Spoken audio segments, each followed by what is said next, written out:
पेण तालुक्यातील वरेडी कोळीवाडा बंदरावर अचानक लागलेल्या आगीत अनेक होड्या, इंजिन, मच्छी पकडण्याची जाळी आणि डोळ्या जळून खाक झाल्यात। या घटनेमुळे कोळी समाज बांधवाचं मोठं नुकसान झालंय। कोळी महिला आणि बांधवांनी सुमारे 2 तास अथक प्रयत्न करत आग आटोक्यात आणली। मात्र मच्छी व्यवसायासाठी आवश्यक साहित्य जळाल्यानं अनेक कुटुंबांवर उपासमारीची वेळ आली। या आगीत दत्तात्रय धर्मा कोळी, दामोदर दत्तात्रय कोळी, जनार्दन जोमा कोळी यांच्यासह अनेक मच्छी व्यावसायिकांचं मोठं नुकसान झाले। शासनाने तातडीने पंचनामा करून नुकसान भरपाई द्यावी अशी मागणी कोळी बांधवांनी केली आहे। मुंबई गोवा महामार्गावर मोठा अपघात झाल्याची घटना समोर आली आहे। मुंबईच्या दिशेने महाडकडे जात असताना एका ऑइल टँकरने समोरून येणाऱ्या 3 वाहनांना जोरदार धडक दिली। या अपघातात एर्टिगा कार, मिनी बस आणि रिक्षाचं मोठं नुकसान झालंय। रिक्षाचं अतोनात नुकसान झाल्याची माहिती मिळते।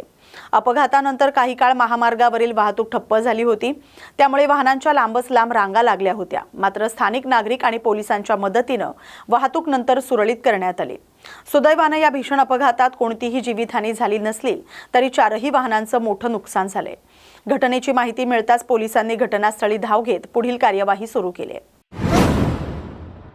पंढरपूर नगरपालिकेचं सर्वसाधारण सभा नगराध्यक्ष प्रणिता भालके यांनी 20 मे रोजी सकाळी 11 वाजता बैठक आयोजित केली होती। या सभेसाठी अजेंड्यावर 34 विषय ठेवण्यात आले होते। पायाभूत सुविधांवर असणाऱ्या अनेक विषयांना या सभेमध्ये मंजुरी दिली जाऊ शकत होती। तसंच काही विषयावर सत्ताधारी आणि विरोधी नगरसेवक देखील आमने-सामने येण्याची दाट शक्यता होती। मात्र स्थानिक स्वराज्य संस्थांच्या विधान परिषद निवडणुकीचा कार्यक्रम जाहीर झाल्यामुळे पंढरपूर नगरपालिकेची सर्वसाधारण सभा आचारसंहितेच्या कारणास्तव रद्द करण्यात आली। त्यामुळे शहराच्या विकासासाठी असणारे 34 विषय आणि त्यांना दिली जाणारी मंजुरी आता लांबणीवर पडले।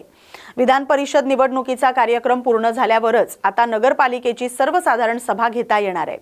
अत्यावश्यक सेवेतील काही विषय असतील तर प्रशासनाच्या पूर्व परवानगीने पालिकेची सर्वसाधारण सभा घेता येते। काही नियम निवडणूक आयोगाचे असल्याचं या निमित्ताने बोललं जाते। शिराळा तालुक्यात खरीप हंगामातील भात पेरणीला सुरुवात झाली। यंदा रोहिणी नक्षत्रातच शेतकरी पेरणीसाठी सरसावलेत। तालुक्यातील सागाव, मांगले, कांदे परिसरात पेरणीची कामे वेगाने सुरू झालेत। शेतकरी कृषी दुकानांमधून रत्ना 1, रत्नागिरी 24, कोमल, बासमती, इंद्रायणी आदी संकरित भात बियाणांना पसंती देत आहेत। सध्या शिवारात कुरीच्या सहाय्याने धूळवाफ पेरणी सुरू असून अनेक ठिकाणी आधुनिक पेरणी मशीनचाही वापर केला जातोय। काही भागात पेरलेल्या वाफ्यांमध्ये पाणी सोडण्यासही सुरुवात झाली। आम्ही शिराळा पश्चिम भागातले शेतकरी आहोत। आम्ही धूळवाफ भात पेरणी करत आहोत। आम्ही बैलजोडीच्या सहाय्याने पेरणी करतो। आम्ही सर्व शेतकरी एकत्र येऊन पैरा पद्धतीने पेरणी करतो। आम्ही देशी आणि संकरित बियाणे पेरतो। देवाच्या कृपेने पाऊस चांगला पडावा, उत्पन्न चांगले व्हावे हीच देवांच्याकडून अपेक्षा। रत्नागिरी जिल्ह्यातील मुंबई गोवा महामार्गावर आज पहाटे भीषण अपघात झालाय।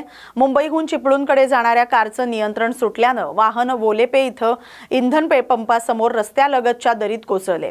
या अपघातात एका व्यक्तीचा मृत्यू झाला असून 5 जण जखमी झालेत। मुंबई गोवा महामार्गावर वालोपे येथील इंधन पंपासमोर हा पहाटे भीषण अपघात झाला।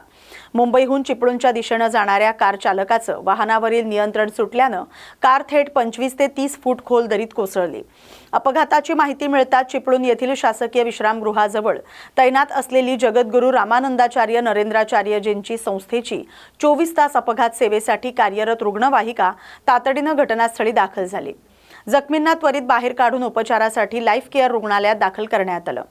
या भीषण अपघातात 5 जण जखमी झालेत आणि एका व्यक्तीचा मृत्यू झालाय। पुढील तपास सुरू आहे।